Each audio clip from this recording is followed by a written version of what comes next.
All right, good afternoon and welcome to the Skill Up Show. It is that time of the day. Network has been a challenge today, but thank goodness we're online. We are live right now. If you're here, you can see me and you can hear me. Please shout out to you. Let me know in the comment section that you can see me and you can hear me. And that I'm clear on your screen. Welcome to the show. That show for parents of young children and pre-teens. We call it the Skill Up Show, and it is our weekly webinar. If you are here and you can see me, you can hear me, please let me know that you can see me and you can hear me and that you are a part of the show so that we can throttle on. Welcome to the Skill Up Show. Um, in today's episode, we are going to be looking at why children must be guided to be self aware before they become teenagers. All right, because we work with parents of children who are preteens and young children, school age children, right? We work with parents who have children as young as 5 years old, 6 years old. And yes, we even do some work with parents of teenagers. Sorry. We even do some work with parents of toddlers. Yes, we work with toddler parents sometimes too. And the reason why we work with toddler parents is because we understand the importance of the first 6 years in a child's life.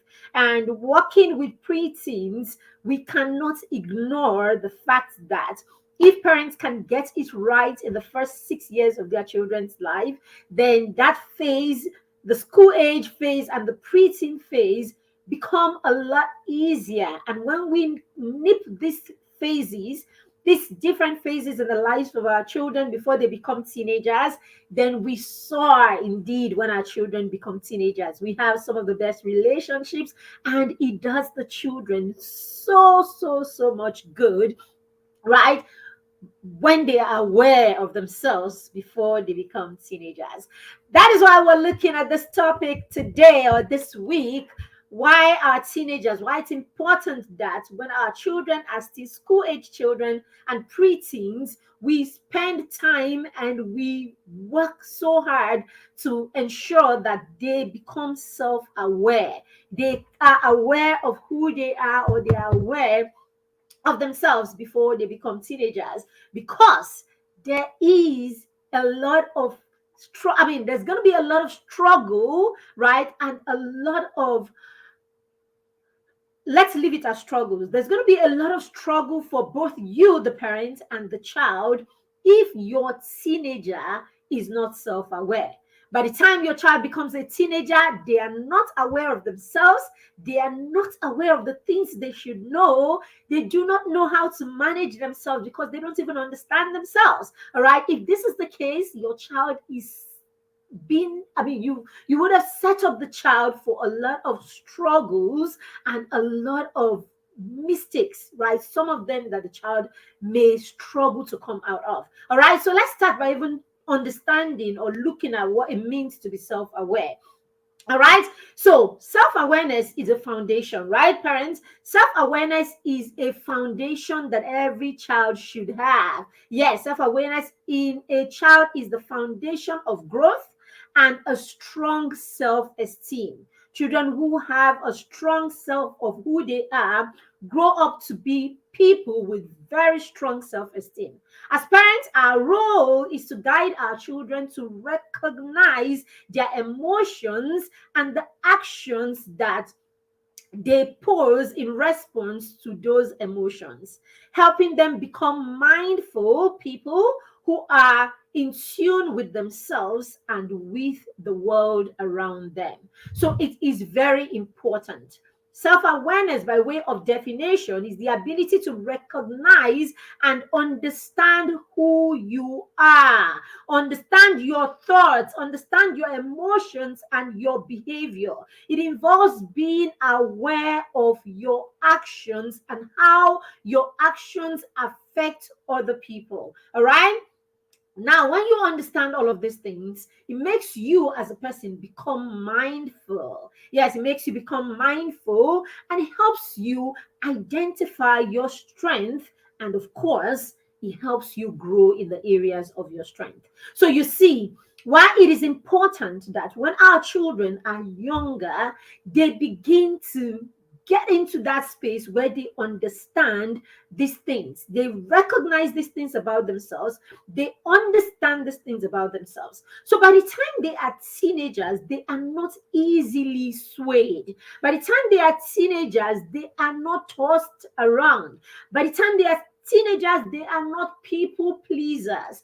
Children who are not taught self awareness, children who are not guided to understand who they are, understand their feelings, understand who they are. Some children are sensitive. Does your child even recognize that? Oh, this is probably the reason why they are over analyzing everything that people say to them, everything that, I mean, someone passes and laughs, your child is taking it seriously. Your child is beating themselves up, for the way they look, everything about them, because somehow they believe that the only reason that person passed and laughed is because of them. So when your child is not aware of themselves, when your children do not understand themselves, do not understand the reason behind their emotions or how they feel per time, when they don't understand these things, it becomes a struggle, because by the time they become teenagers, everything will begin to get to them. Everything will begin to get to them. By the time they become teenagers, they begin to please other people because they want to feel a certain way. They are seeking validation from other people because they are not self-aware. All right. By the time they become teenagers, in many cases, they become so obedient to the beliefs and the convictions of other people because they don't have their own. So it's very, very important, why, that our children know who they are aware of themselves and all of that. So why? So let me break down and share with you 5 reasons, that you should do everything within your power as a parent to guide your young children and your preteens to become aware of who they are, become aware of themselves, right now. 1, it helps your children build a strong conviction. It helps them build strong convictions about things. Now, when your children have their own convictions about most things, about most things around them, right? If you as a parent have brought yourself to that place where you have started having conversations with your children and you are modeling to your children and you are discussing your convictions through what you model, what you talk about, and what perspective you share on life issues. When you do that, what you are gifting your child is the gift of your convictions.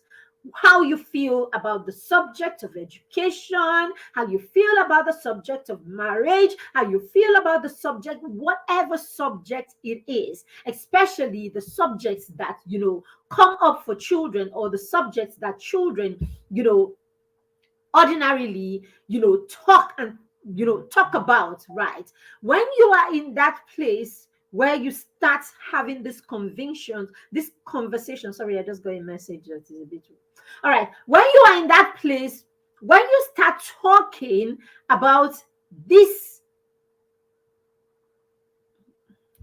sorry, I just had something that threw me a bit off balance. Let me get that together. All right. So yes, when you are in that place where you have opened this line of conversation, all right, or you have opened this line of exchange with your child, what you're doing is you will start sharing what you think about these things, what you believe about these things as a family. As you do this begins to form what your child thinks and what your child believes about these things. Now, as you do this, your children begin to they begin to tailor who they are, right, to these beliefs that you have, and they own it as part of who they are, and this begins to form their convictions. All right, so subjects like sexuality, education, religion. All of these things are subjects that can come up even for your young children. Now, your convictions, what you think about these things, your stance, right, when it comes to these things, these are the things that will form your children's convictions. Remember, in many cases, what you want to do, or in most cases, what you want to do is you want to be right there and you want to be a part of, the first mention of these things to your child. So if your child is going to talk about the subject of religion, you want your child to hear that subject discussed first from your perspective.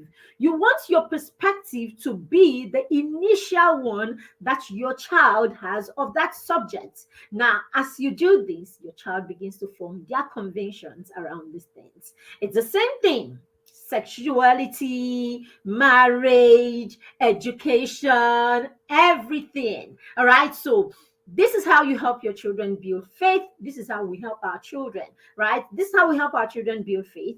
This is how we help our children, build belief systems. This is how you help them develop their own convictions. All right. And when they do this, they own it and it becomes a part of who they are.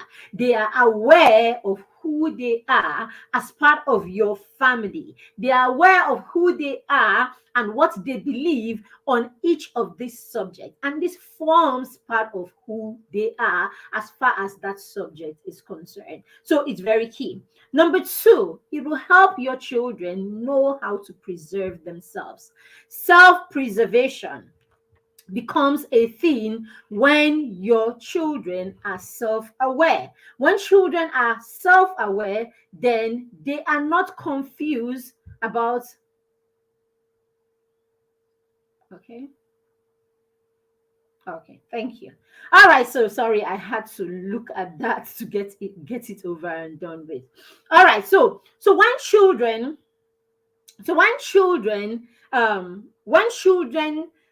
know who they are, yes, when they know who they are, when they are convinced about who they are, then it's easy for them to preserve themselves. All right, let's take for instance the subject of sex and sex education. Let's leave it as sex education, right?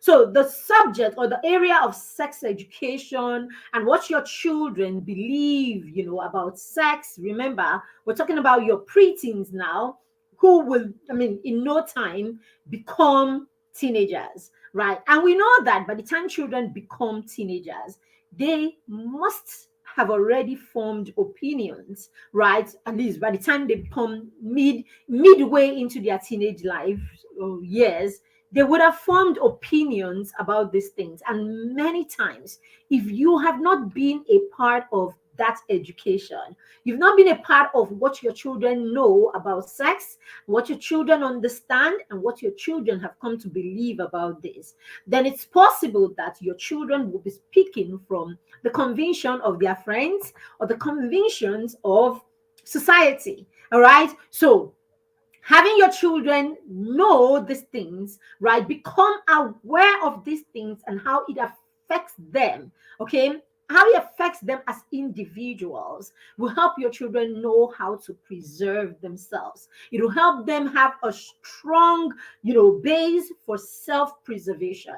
Now, a lot of times that you see young people fall into trouble, teenagers, begin to explore or experiment in the area of sex or any other area, whether it's drugs, whether it's substance abuse, sex, and substance abuse, sex, pop culture, music, all of these areas that affect and interest children, music, fashion, and all of that.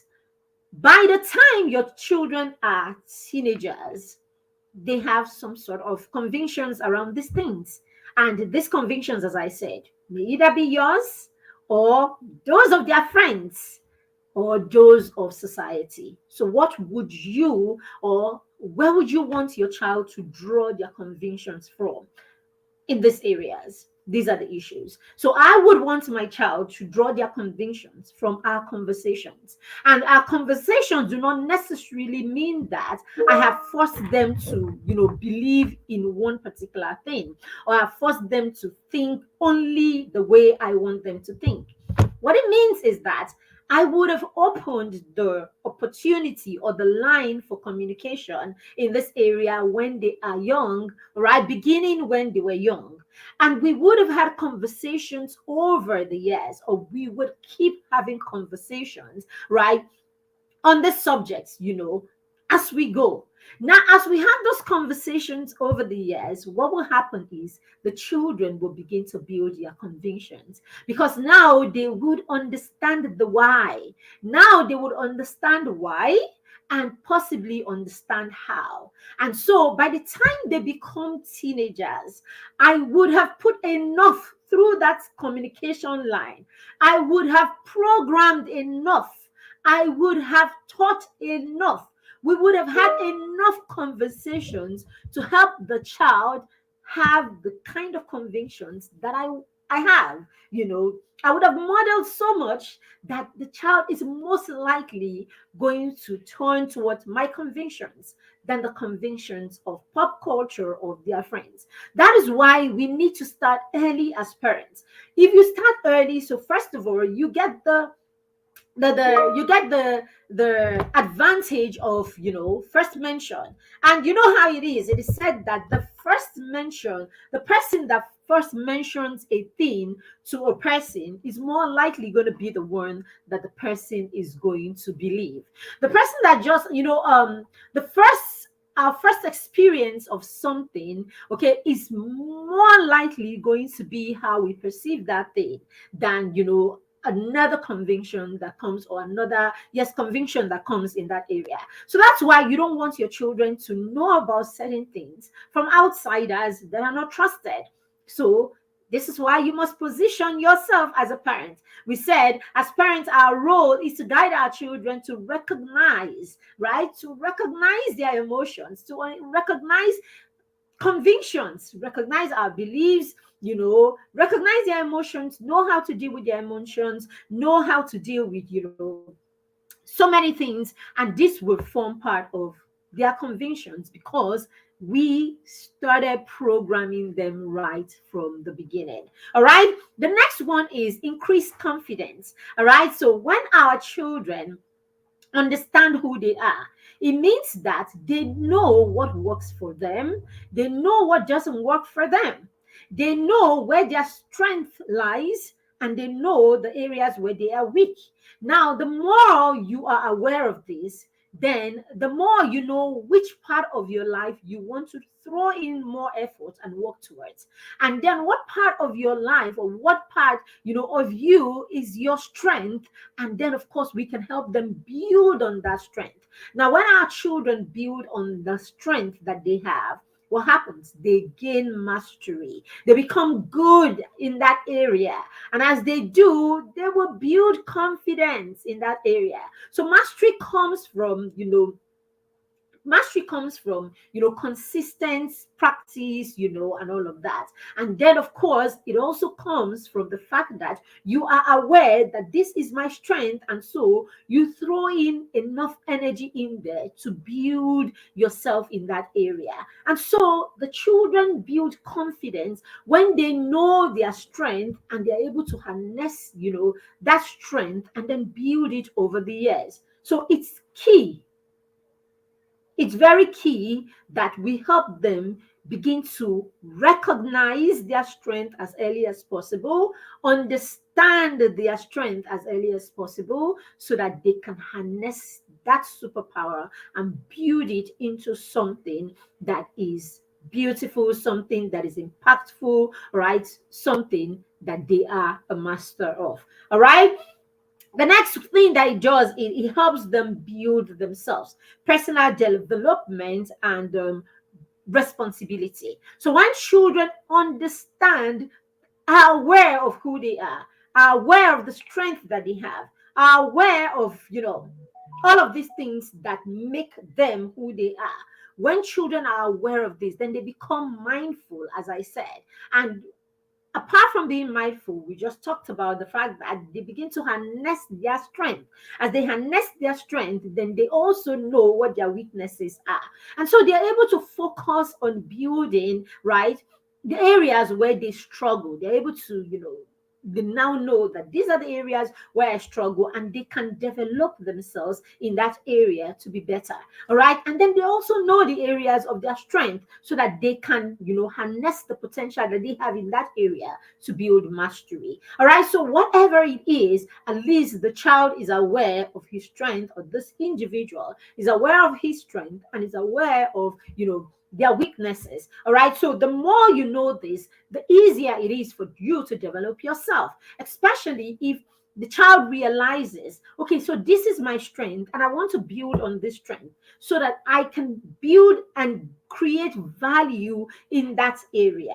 All right. I can build myself in this area and create value in that area. And so what it does is it points them to exactly what ways they need to develop themselves, because now they know what area of their lives they want to develop. All right. And now that they know what area of their life they want to develop, it's now easy for them to focus on that area and then begin to build. All right. And for you as a parent, what it does then is it helps you know where to point your children to and where to throw your energy, which area of their lives to throw your energy now that you understand and they also understand what it is that is their strength, or are aware of what it is that is their strength or their weakness. Now, it also helps you and the child be in sync. All right, that's number 5. Number 5, when children are self-aware, then it helps you, the parents, and the child be in sync, because now you are not dragging or forcing the child. Now you are working as partners, or you are working as collaborators. You having their best interest and creating opportunities or supporting them to become the best versions of themselves. Then understanding that your intentions towards them is good and that you want what's best for them. And so they apply themselves, all right, or they submit themselves to your tutelage, they submit themselves to your guidance. And this is what we do with the parents in the mastermind circle. This is what we say to the parents in the mastermind circle. And that's why we are constantly shouting and screaming and begging and asking parents, enroll your children into the mastermind circle early. Bring your children to us early. Bring them when they are almost 6 years old. Bring them when they are 6. Get your children with us in that system. The mastermind circle is one of the most solid foundation ground. And this is not bragging. I know what I'm talking about. During this phase, what do you call it? During the school age phase and the preteen phase of your child's life, these are the periods where our children need to develop the right habits. Okay, this is the period where consistency is the biggest game changer, right, in that transition period of the child's life. All right, consistency is very key. This is the period where accountability is how all of this is sealed.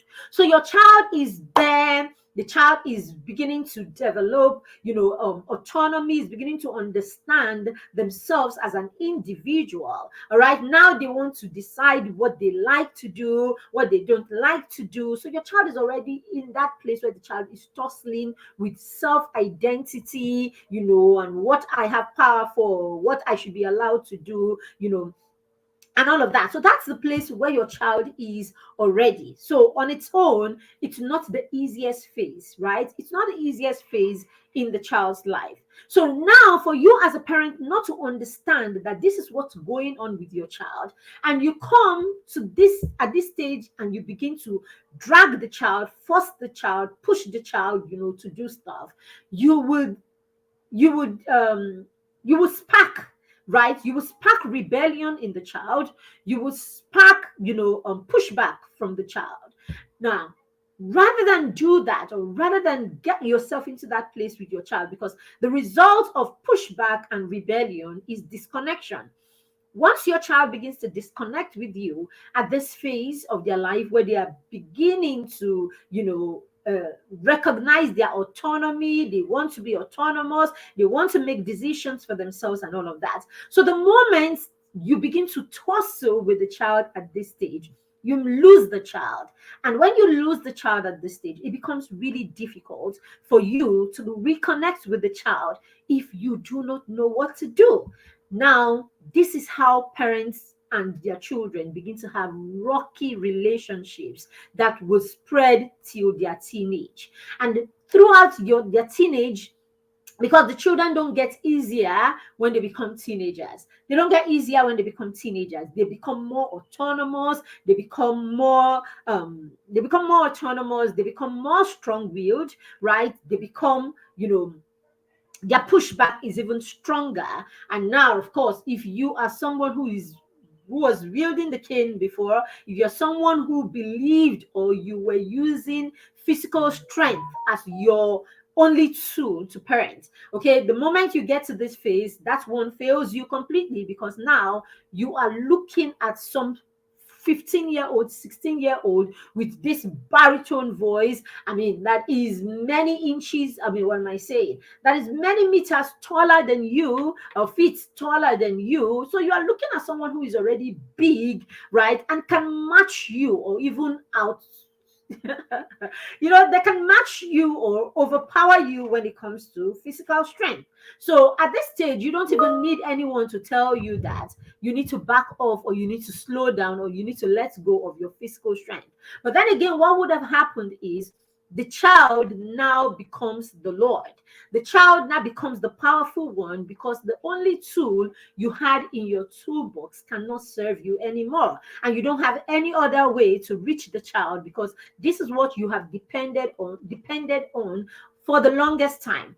So now the child becomes the Lord, and the child begins to call the shots. And you find that as a parent that you begin to walk on eggshells, because now you are disconnected. Now you're trying to protect yourself as the parent, and you don't want to cross the line where your child actually disobeys you, or gets physical with you, or says things to you that you will not want the neighbors and all the people that you have been caring about all these years, who think that you are the chief, or the ones that have given you all your best parent medals and all of that. Now all of a sudden you don't want them to hear that you are not in control. You don't want them to. So before you know it, you are walking on eggshells. So that's why we say this phase is very critical, and that knowing what to do during this phase will make or mar the rest of your relationship with your child. All right, so that's why you need to be equipped for this phase.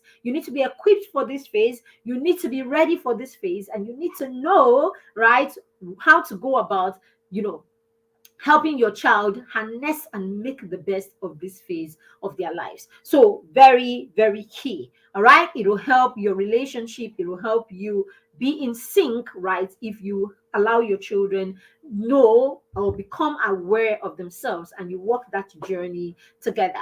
All right. The last one we're going to be talking about is it will open your child up to, impact. When your children are self-aware, they know their superpowers, they know how to create value with that superpower. All right. They get to the place where they understand the value that they carry. All right. The next thing is your children, by the time they are teenagers, become resourceful and productive teenagers. And by the time they get to this phase, if you are connecting and you know what to do with them, you realize it's easy for you to point them towards impact. It's easy for you to point them towards becoming impactful people, or people who can, change the narrative, people who can create solutions in their environment and solve problems in their environment. All right. So all of these things I'm talking about is what all that we do, our curriculum in the mastermind circle is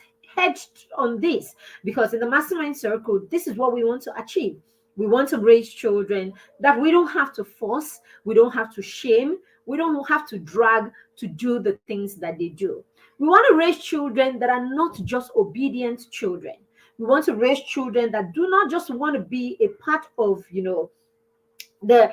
just don't want to be, we're not raising children who just want to be, a part of, a group of children, just so that they can say, yes, me too, I belong. We want to raise children who understand why they are there, right? We want to raise children who understand the why behind what they are doing, and recognize the reason, right? The why, of what they are doing, and the reason why they need to, exert themselves, or the reason why they need to, um, be, why they need to be an inspiration, right? Why they need to be an inspiration in the place where they are. All right. So there are amazing communities like this, right?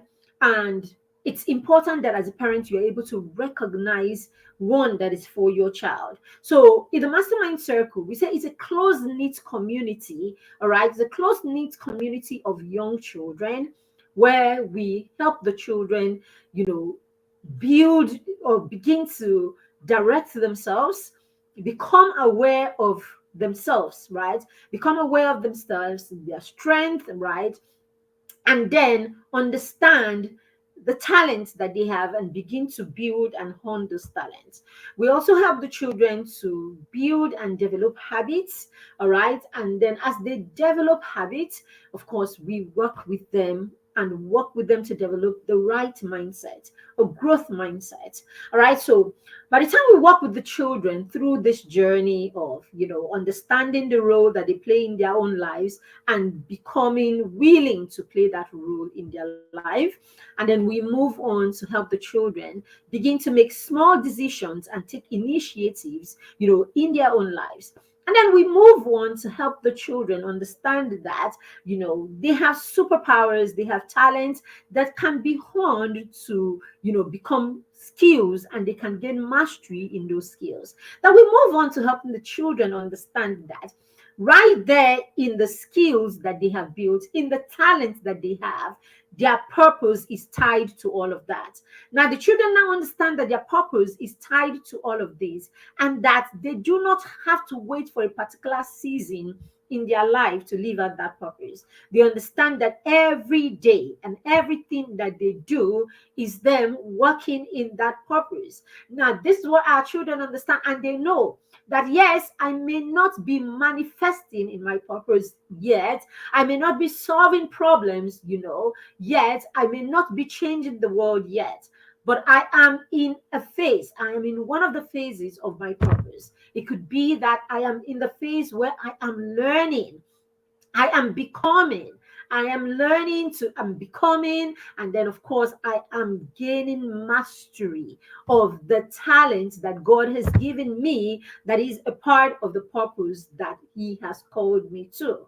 And I am in a phase where I have built, now I know, all right, and I'm building that talent. And in the meantime, I'm going to be serving others who have gone ahead of me while I am waiting for the time when it is right for me to launch, when it is right for me or for the world to experience the gifts that I have. All right, so the children recognize that they are in one phase or the other, or is that they have gotten to the point, it's not a function of age. Okay, it's a function of your family dynamics. It's a function of what God is calling the child to do. It's a function of your family dynamics. It's a function of whether the child has become aware enough, right, to drive this thing on their own. So I tell you a little story, right, about me and the children and our first son. Let me just stick to our first son for now. All right. So I know how I wrote a post this morning, and I was talking about how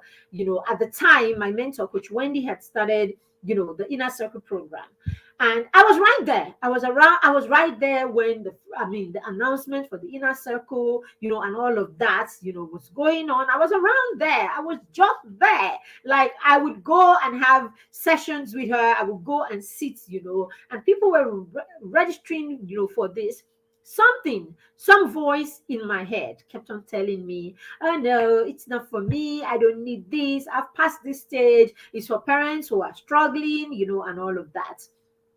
So I was there. And I know it's the same thing with a lot of us. When you hear us talk about these things, we put out books, we put out courses, we put out programs, okay, or you stumble, into free webinars like this one, or you're watching the webinar as they are talking somewhere along the line or somewhere at the back of your mind, you're telling yourself, not for me, not my thing, not for me, I've passed this level, and all of that. I remember once I was trying to speak to someone. I was sharing a resource with a parent one time, and the parent just looked at me and said, "Oh, no, no, no, don't worry. Okay, I'm a teacher." That's what the parent said to me. The parent was like, "Oh, no, don't worry, I got this. I'm a teacher." So I guess that's where I was at the time. So when the parent told me that, I mean, I have had not just one, a few parents, especially teachers. I've had parents, teachers, you're right. They're the ones who pass, who never buy books for their children.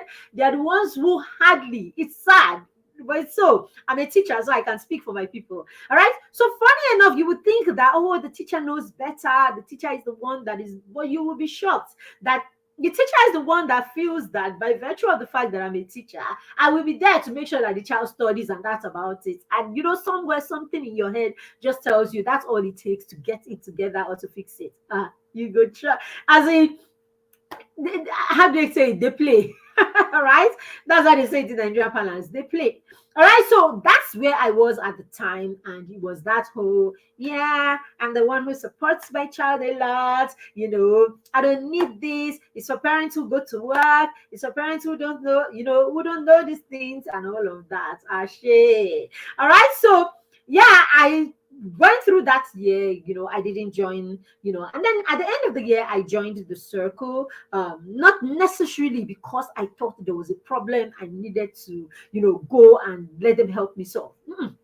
I joined because, okay, yeah, it's a parenting community. Why not? Let's get into a community. After all, I'm here anyhow. I'm already there. I'm already hanging out with them. In fact, a lot of people thought I was there already, and all of that. So I joined, and then it took me joining and me quieting the noise around me, right? It took me quieting, being able to quiet the noise around me, quiet the noise around the abilities that the child had at that time, to look beyond just what the child could do at the time to all the many other things that the child needs to know how to do. It took me calming down and telling myself, you should learn, and you can learn, and you don't know anything. I had to bring myself to the point where I said to myself, you don't know enough. You don't know everything. As a matter of fact, you don't even know anything. I had to get to that point. All right. And then I said to myself, it's time to learn.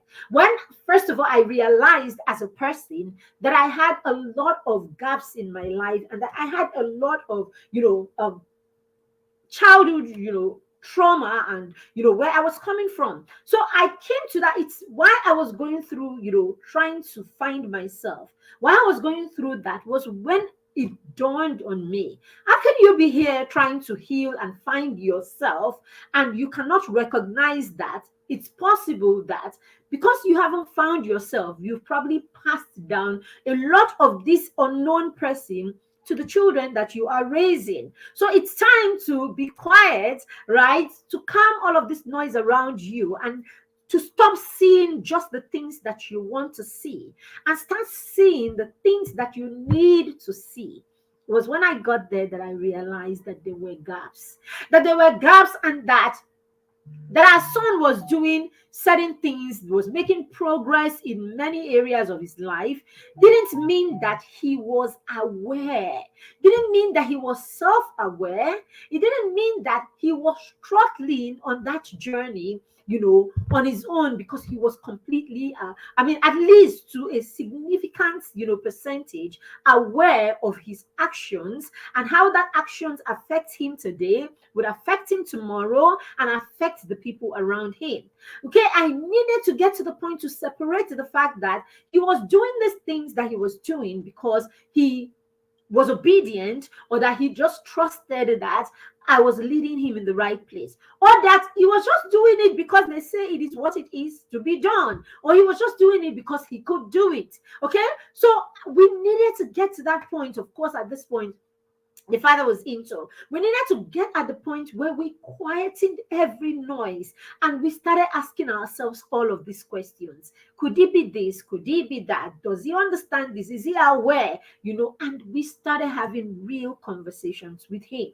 All right. I remember at the time he was about 11, and we had a conversation with him. We're in the car, we're driving, and then we had that conversation with him. And we said to him, what are the things that you do that, if you had your way, you would not do, right? If you had your way, you would not do, as it is, it's okay. It's not a problem at all. It won't make us, think more or less of you. It won't, in fact, it does not matter, right? Whether you know anything or you're doing anything or that you want to do anything. All right, just share with us what those things are.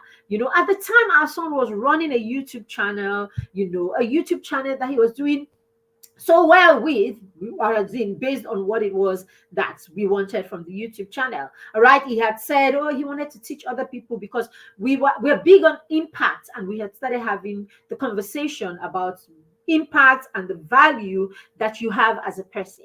So we're still having that conversation. What are the things that you think you know how to do that you can begin to bless the next person with, even right now? All right, for us, that is a thing. And so he said, oh, I could teach them science.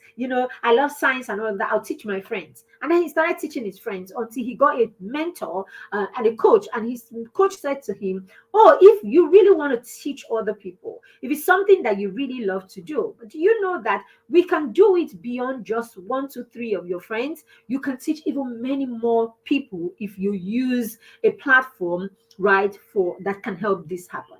And so that's how he got into, the YouTube channel and got into that whole using YouTube as a platform to impact people. All right. Now he had done this for some years. And, because I had started having this conversation with myself, and I had, mentioned this to my husband, we had to get to the point where we needed to know that he was doing this at this juncture for himself, or that he even understood the impact, why he was trying to create impact, that he even understood what it was to create impact and the reason why he needed to create impact in the first place. All right, so we needed to know that he understood the why, all right, and all of that. And then when we had that conversation, we realized that, yes, he was beginning to understand the why, but it wasn't something that he felt like doing. It wasn't something that he felt he was getting a sense of fulfillment from at the time. He had reached the point where it had become a burden. It had become stress for him. It was not a stressor and not a something that was bringing a sense of satisfaction. And so we had that conversation and we said to him, oh no, step away from whatever it is that you are doing that, is stressing you or anything like that.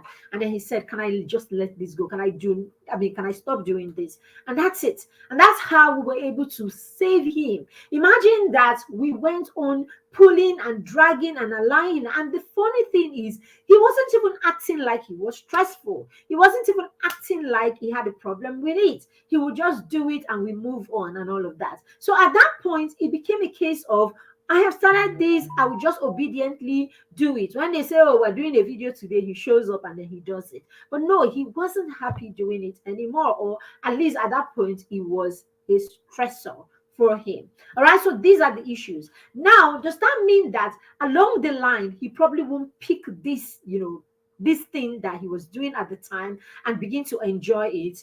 Why not? As in, he can actually get to that point. I mean, that happens to him with books. All right, so at some point he wanted to write a book. He's written books. He has 6 books, 6 small books that he's been writing. He started writing books when he was 4. So he would take and he would write. We just keep it there, and all of that. And so when we challenged him when he was 10, we said, oh, you're 10. Why don't you pick a project that you do? Something that, it's important that we can get children to know that they are able to create, to know that they have capacity. All right. So for us, that was part of it. We wanted him to understand that he has capacity and that he can bring something to life. And so we asked him, what would you like to, do as a project, right? And then he thought about it and he's like, I can write a book, right? And all of that. Because for him at the time, that was one thing that he knew that he could start from scratch and finish. So you see why it's important that we stimulate our children and we stimulate their environment and we get them, to build on, certain skills. So for him, it was easy for him to fall back on this one. And so that's how he created his first book that was published, and was out there. He sold 500 copies of that book, right? He sold 500 or 1,000 copies of that book. And we said, okay, that's it. It was a project, and all of that. If somewhere along the line, as he grows older, he decides he wants to reprint this book and sells, that's it. It's already there. It's already done. It's on Amazon. If somewhere along the line, he wakes up and says he wants to push this, he can. But what it is for that season, that was the learning opportunity, and that was, a way to, help him see the capacity that he had. But after that book, he didn't say a single thing about books anymore. And of course, we allowed him because now he is becoming more and more aware of himself, and he was beginning to do only the things that he enjoyed or he wanted to do. But then again, fast forward, he wrote that book when he was in year 6. Fast forward 3 years later, all right, I would see him and his sister struggling over something in a jotter, and she wanted to see, and he said, no, you can't see, and all of that. And then eventually, I would find out that he was writing another book. I'd find out that he was writing another book, and he was actually somewhere around chapter 2 or thereabouts. And I'm like, what's that? And he's like, oh, I started writing a book because when I get into school, a lot of times I get in really very early and there's no other person there. All right. So after settling down and, I just pick and I start writing. I got inspiration from here, here, here, here, here, and that's it. So now you see, he is aware of the fact that he has this strength. And so he's able to tap into it to fill his boredom. He's able to tap into it to fill his time. He's able to harness that skill, right, and use it to, to fill his time, or use it, to take care of his alone time, so that he is not there thinking of all kinds of, unthinkable things. He has something to do when he is bored. So that's why we say, allow your children get bored. When they get bored, they will tap into the potentials that they have. They will tap into what is inside. Okay. But if you don't help them quieting that noise, and you don't help them reach that point where they are comfortable being quiet and being alone, sometimes, then you will not allow them explore their creativity and tap into that creativity. So that's him becoming more aware of himself. And then when I looked, I've not read the book, but sometimes he comes and he bounces ideas off me and all of that, and all for the book. And when I listened to the storyline of the book, I realized that the book had a bit of his journey. He had a bit of his journey, where he's coming from, and one day I asked him, is this about you? And he's like, not at all. But, of course, I drew inspiration from me and from many other things, but most especially, but one thing that is very clear is an exaggerated, that's what he said to me, is an exaggerated version of, some of the things that I went through at some point, but I'm not the only inspiration in my story. There are other inspiration. Now, this is it. This is him aware of himself. This is him aware of his emotions. This is him aware of his strength. This is him aware of where he is in his journey. That's what we're talking about. All right. We should work hard to get our children to that place where they are aware. Now, when they are aware, they are not easily swayed, as I said before. When they are aware of who they are aware of their strength, they are aware of what it is that are their convictions. It's not easy for people to make them feel bad about themselves, whether it's through their looks or it's through their choices or whatever it is. These ones are the ones that are not easily drawn into things that they don't want to do. They are not easily influenced by their peers. Yes, at some point they may struggle with peer pressure. Everybody does. But then again, the level of conviction that the child has, and the amount, I mean, how do I quantify it? Anyway, the degree of self-awareness is what helps your child own their own rights, even in the face of, adversity, in the face of pressure, in the face of, people not understanding them, and all of that. That is how our children are able to overcome the fear of missing out, when they are self-aware and they know who they are, and they know that they do not have to take on another person's persona. They do not have to take on another person's personality, because now they understand their own personalities, they understand their temperaments, they understand how they learn, they understand their love language. These are the conversations we should be having. These are the things our young children and our preteens should start knowing. All right, understanding that it's okay to be alone in your convictions, because you will find yourself in places that other people are not convinced about the things that you are convinced about. How do you stay in there? All right, even in the midst of all of that. All right, so let's go straight and talk about how we've talked about why it's important that our children have these convictions. That our children are self-aware. We've talked about what self-awareness is, right? We've talked about our role as parents in helping our children become self-aware. Now let's talk about how we can go about helping our children learn self-awareness. The first thing is helping your children start the habit of journaling. All right, helping your children start the habit of journaling. Start as early as possible. This is what we do with the children in the mastermind circle. We don't joke with journaling. All right, we don't joke with journaling, and when our children journal, we don't insist on a particular pattern of journaling. Okay, we just want to get them to that place where they start cultivating that habit. It doesn't matter how they journal, whether they are journaling haphazardly, whether they are doing it. So we have watched, that's the beautiful thing about what we do. It's a beautiful thing about what I do with young children. So that's why, imagine that I'm saying to you, bring your child that is 5 years and 8 months. All right, so what exactly would you be expecting from a 5-year and 8-month old that you're not sitting in the classroom together? All right, so that's it. It tells you that what we want to do is we want to introduce habits and begin to build those habits. So it's not in how perfect the children are. It's not in how, perfection is very far from it. We just want to put them in a system where they can be modeled to by the older children. So it's the whole like Montessori system, where you put children in the same room or in the same space, okay, and then you have the older children mentor the younger children. So in the mastermind program, we put children like that together, where the slightly older children can mentor the younger ones.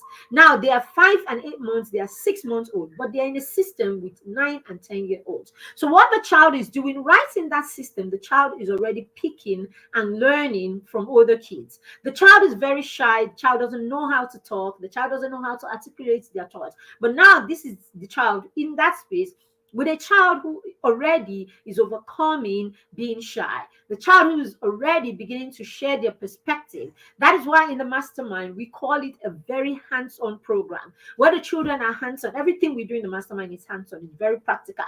There's just a little theory. Everything we teach our children theoretically, we help them, right? Everything we teach them theoretically, we help them do it practically. All right, so when we set goals with our children, we don't just set goals with them. We get them to set their goals. We get them to create everything. We are there supporting, guiding them, holding their hands till the point where they execute. So this is what we do with them. So the first thing you want to do, get them into that place. Let them start journaling. Journaling will help them become in tune with their emotions. Will help them begin to give voice to their emotions, name their emotions, and all of that. Talk about, what has happened to them. It will help them be in tune tune with the happenings in their life. Number two, you want to get them to start setting goals. All right. You want to raise children who are self aware. All right. Because we want them to be mindful of, how they make other people feel, how the decisions that they make affect the next person. We want them to know who they are so that they can use who they are, how they feel, what they are about to make the decisions or small decisions that they make in their lives, so that they know who they are, their strengths and their weaknesses, so that they know which area of their life they want to build, they want to work on, right? And they can develop themselves, self-development and all of that. And then they know in what area of their life they want to be more valuable, because you are valuable in the area where you create and you provide solutions that not everybody can provide. Now, because you are self-aware, you know what area is your superpower, and you have people like us, your mentors and your parents, supporting them. All right. So when they have their mentors and their parents supporting them, and they're in a community where other children are daring, other children are pushing, other children are stretching themselves, so the child learns and the child is inspired to do the same thing. All right. So these are the issues. All right. So number two, that's number two, goal setting. And so when they set goals, then they are able to, it's not just setting goals, especially in the mastermind. It's not just about setting goals. Oh, these are my goals and all of that. They don't do that in the mastermind. They set goals. They create actions for their goals. They go ahead and achieve those goals and execute them. So yeah, this year I said to somebody, I just simply love what we're doing with the children this year, and the fact that we have become better at what we are doing. So we know how to carry both the children and the parents along in what we are doing, this year. So I like the results that we are seeing already, and we've not gone anywhere yet. I love the results that we're seeing, because now we're raising children who are more mindful. We're raising children who are more accountable. We're raising parents who are more mindful. All right, we're holding everybody accountable, and we're here. This whole system is everybody holding each other accountable. So with all of that, what you're seeing is you are beginning to help the child practice mindfulness. That's number three. All right. So help the child practice mindfulness. Journaling is practicing mindfulness. Giving them expectations, and holding them accountable, right, to achieve, what it is that they have said they would do, holding them accountable, to the things that they've promised, to the goals that they've set, and all of that will help the child become mindful. All right, help them become mindful, demure. All right, so it will help them become mindful of, the goals that they set for themselves, the expectations that they set for themselves, and they begin to work towards it. It's that mindfulness that makes them stay in there and see it through to the end. All right, so that's number four. Number five, all right, help them role play. All right, simulate situations. All right, simulate situations with the children. Simulate, the consequence of actions to your children. All right, so when the children choose something, role play together and see, what let them see what the possible outcomes of their decisions could be, or the possible outcome. You can bring up a pseudo problem, and then think of different ways that you can, attack, or you can solve that problem, and then role play each of the ways and see what the outcomes are. All right, tell stories also. All right, tell stories, real life situations. Use stories, your stories, the stories, of people around you that you have permission to share. All right, sometimes even create stories, right? Basically, just so that you can simulate, right, situations to your children. You can simulate, all of these things. So more, and as you do this, the child becomes more and more aware of the consequences of their actions, or the consequences of the choice that they make, and how these choices can affect them and affect other people. All right, you do that. All right, self-reflection, very key. So I talked about the children journaling. The whole exercise of journaling is a self-reflection exercise. All right, that your child is able to set goals. As we do in the mastermind, we make them set goals. We, and then we break those goals to daily activities. So at the end of the day, you're able to stop and think, what did I achieve? And you begin to go through, as you go through that, this is you reflecting. Okay. Also teach them and help them, get them into a system where they are constantly reflecting on something that has happened. So when something happens, whether it's a mistake that they've made or a win that they have, create a system where you can sit down and review or reflect on, what happened, how they went about it, or how you went about it, reflect on the outcome of it, look at the good, the bad, and the ugly, and then think of ways that that thing could be done better in the future, that could be done in even a better. All right. And whatever it is, if it's a win, think of how you can win more from that situation, or the many other lessons that can come out of that situation. If it's a loss or a mistake, think of how what you could do, in another time to get better results, and all of that. All right. Then introduce the children to a feedback system, where whatever it is that they've done, you have a system where you can give them feedback on what it is that they've done. We do this with the children in the mastermind circle. So for everything, for their skills, for everything that they do, they get a feedback. Even for the reports that they send, they get a feedback. All right, create that system also in your home, where your children even read books and then review, and then you give them feedback on what it is that they've done. So that way they can learn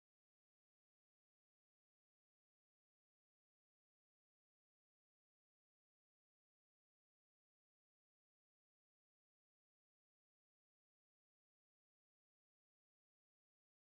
they can also improve themselves in the future. All right, sorry about that. We had a network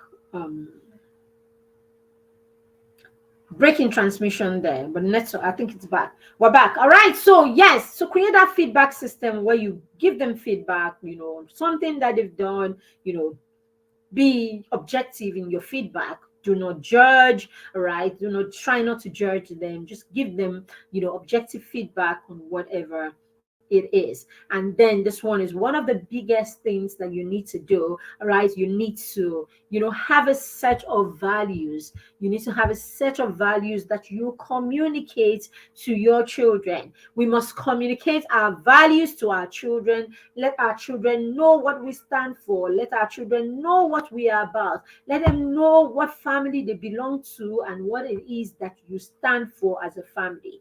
Let them know your legacy as a family. Let them know your dynamics. Let them know what kind of family you are, all right, and what it is that drives your beliefs, as a family.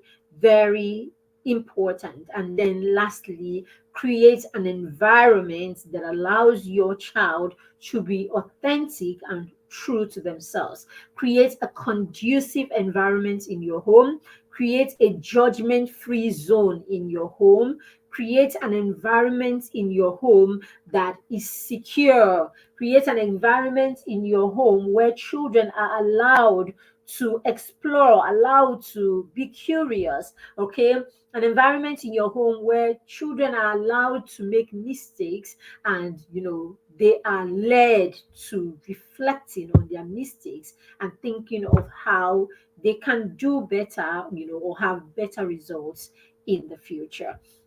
All right, so this is where we are going to stop for today. I know that you got value from this session. All right, if you are catching the replay, why don't you go ahead and let us know that you got value from the session? Share the link with a friend. If you are on YouTube, share the link with a friend who can, also catch a replay. On Facebook, just tag your friend, all right, to be a part of, this stream, or to at least catch the replay, afterwards. All right. I talked about the mastermind circle over and over again.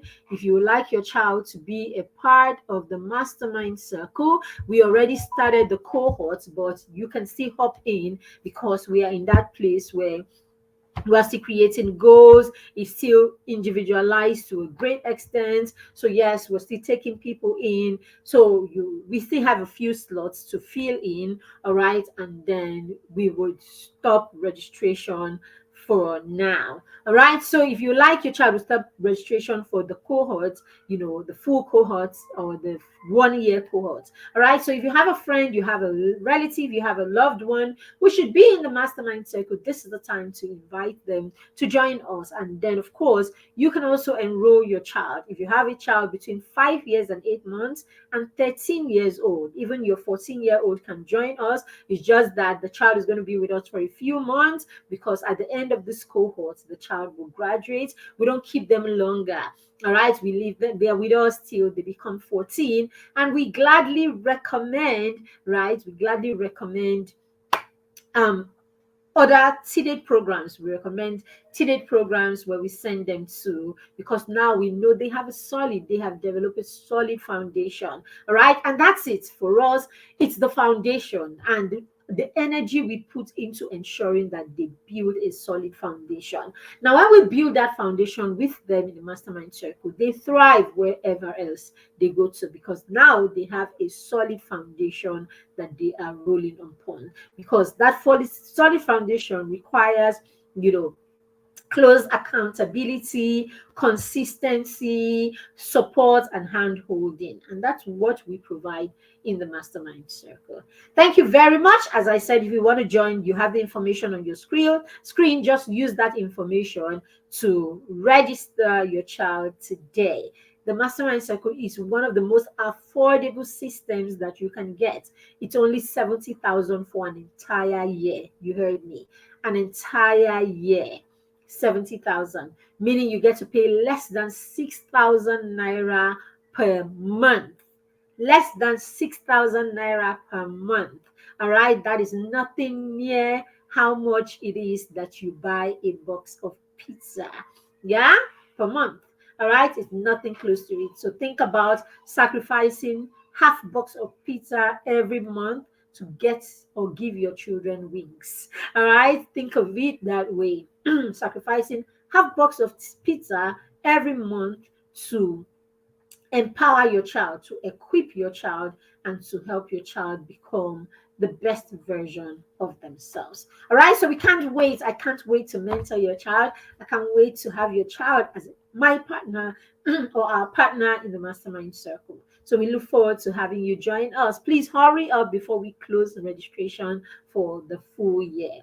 All right, so thank you very much. Again, we have amazing resources that you want to get for your children. Unlocking Excellence, such a beautiful, amazing book. The children in the Mastermind Circle, reviewed this book yesterday, and I was so proud of myself as the author. I'm proud of them as people who have read this book. They gave me they dissected this book, and they had great perspectives, from just reading this. And I couldn't be prouder. All right, amazing book. If your child doesn't have this book, you have 7+, your child is 7+, let them read this book. Very key. It's a student's guide to success beyond the classroom. An amazing book. We also have Money Young and Money Smart. This one is about helping your children develop the right mindset, an abundant mindset. Amazing book for your 7+ kids. We have our all-time favorite. All right, and yes, that's for some people say this is their favorite, right? For me, I don't know anymore, because we've written other amazing books, afterward. But this is my very first book. All right, Bedtime Stories for Champions. Amazing. You want your child to begin to think outside the norm. The child wants to think of impact, how to start giving back, and how to start doing great things even at 6, 7, 8, 10, 12. This is your book. And then our latest book, Destined for Greatness. Such an amazing book. If you want your children to see themselves as people who have got greatness locked inside of them, and they are ready to tap in, then let them read Destined for Greatness. Such a beautiful book. Okay, we also have Wisdom Stories for Champions, the stories Grandma told me. This amazing stories. You are about family values, and all of that. This book is amazing for that. How you can have conversations with your children with this book, and just build them, when it comes to values and all of that. All right, then we have Christmas stories for champions. Christmas around the corner. This is the book for you. It's not just a Christian book. It's a book about Christmas and how Christmas was for us growing up as young children. You want to add this, all of them, to your children's Christmas package this year. All right. And then last but not the least of our children's book is Playtime Stories for Champions. Amazing activities that you can do with your children to bond in your home. And only two of our parenting books. We have Mentor Parent and this amazing, beautiful journal. This journal will bless your child. Do you know that you can record all the things you want to say to your child in this journal? It has about 12 templates that will help you create your own parenting plan in this journal. And then after that, you have where letters, short notes were written to your child. You can personalize these notes. Okay, you have places where you record milestones and the things that have happened in your children's life. All right, your process, what you're doing with the children, you can record it right here, and you can hand this durable book to your child as a legacy. And your children have something that they can hold on to, all right? Hold on to always, and even use it in parenting their own children. So you see, we got you. All right, so these are only two parenting books. Okay, all right, so we have Mentor Parent. I've shared my story, my journey in this book. So you want to also grab a copy. Thank you very much for joining me today. I do not take it for granted that you allow me be a part of your parenting journey. Why is this studio looking dark? All right, I'm only noticing after I finished. All right, then. Thank you again for joining me. I will see you again next week for another episode of the Skillup Show.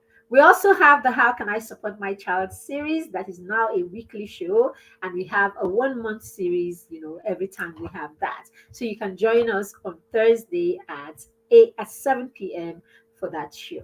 Thank you again. Have a blessed day. Have a fantastic weekend ahead. Thank you and bye.